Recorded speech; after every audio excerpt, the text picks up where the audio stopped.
Good morning Delhi. बहुत स्वागत है आप सभी का सुबह के हमारे इस खास बुलेटिन में। मैं हूं आपके साथ मरियम अली। चलिए जल्दी से नजर डाल लेते हैं आज की बड़ी खबरों पर।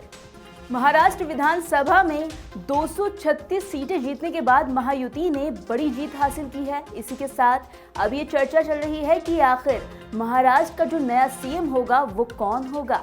अब इस पर आज ये संभावना है कि नाम सामने आ जाएगा। कौन हो सकता है वो जान लेते हैं। इसी बीच भाजपा और राष्ट्रीय स्वयंसेवक संघ की ओर से महायुति एनडीए की जीत के मुख्य शिल्पकार भाजपा नेता देवेंद्र फडणवीस को महाराष्ट्र के नए मुख्यमंत्री के रूप में देखने की इच्छा जताई जा रही है, क्योंकि फडणवीस के नेतृत्व में ही भाजपा तीसरी बार 100 से ज्यादा सीटें जीतने में सफल रही। दूसरी ओर शिवसेना अध्यक्ष एकनाथ शिंदे भी मुख्यमंत्री पद की दौड़ में शामिल हैं, जबकि राकांपा के प्रदेश अध्यक्ष सुनील तटकरे ने कहा कि उनकी पार्टी भी चाहती है कि उनके नेता अजित पवार मुख्यमंत्री बने, लेकिन मुख्यमंत्री पद का फैसला महायुति के तीनों दल मिलकर ही करेंगे। अब इसके बाद गेंद प्रधानमंत्री नरेंद्र मोदी और केंद्रीय गृह मंत्री और भाजपा के मुख्य रणनीतिकार अमित शाह के पाले में जा गिरी है।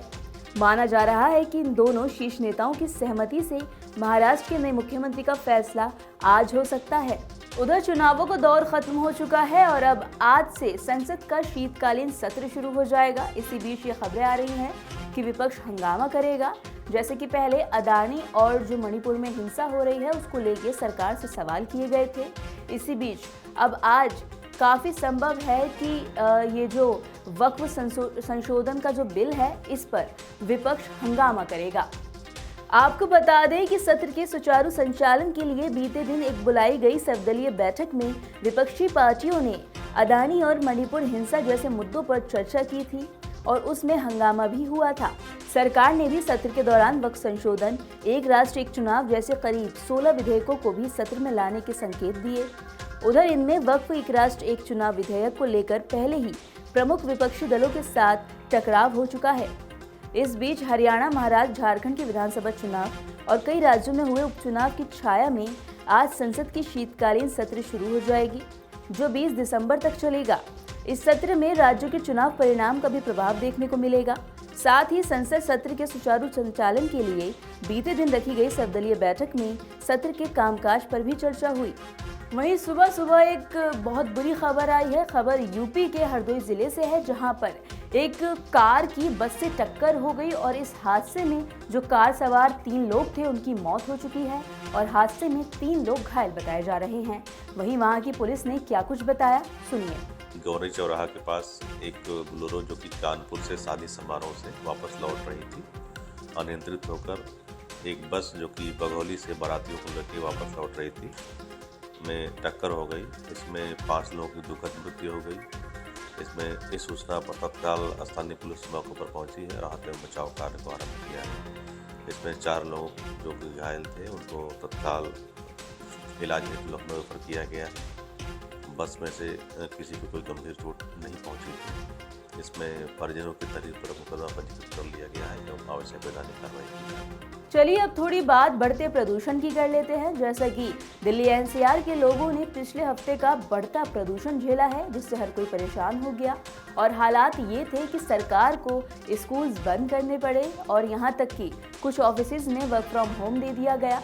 लेकिन जैसे कि हफ्ता शुरू हुआ है, आज पहला दिन है, तो आज देखा गया है कि दिल्ली में तो AQI थोड़ा बेहतर है, लेकिन नोएडा की बात करें तो नोएडा के सेक्टर 116 में ये करीब 900 पहुंच गया था। वहां काफ़ी गंभीर श्रेणी में था।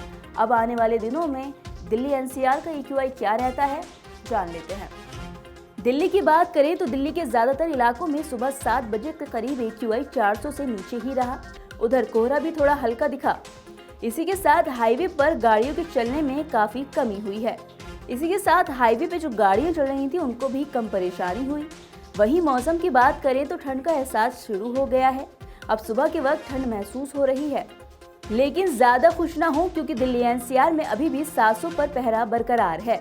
हवा दमघोटू चल रही है और मौसम भी साथ ही साफ नहीं है। इस वक्त NCR के सभी शहर रेड जोन में चल रहे हैं। हालांकि आसमान पर स्मॉग की परत हल्की है। वहीं अगर रविवार की बात करें तो कोहरे से थोड़ी राहत मिली। न्यूनतम तापमान 12 डिग्री सेल्सियस रहा। वहीं पालम में ये 13.8 डिग्री दर्ज किया गया। उधर सुबह 9:30 बजे दिल्ली का AQI बहुत खराब श्रेणी में यानी कि 355 दर्ज किया गया। दिल्ली के सभी इलाके बहुत खराब या गंभीर श्रेणी के प्रदूषण की चपेट में हैं। NCR के शहर भी अब रेड जोन में बन गए हैं। तो ये थी आज की वो तमाम बड़ी खबरें जो हमने आपको बताई। हम आपको इसका अपडेट भी लगातार देते रहेंगे। बस आपको उसके लिए जुड़े रहना होगा नवोदय टाइम्स पंजाब केसरी के साथ।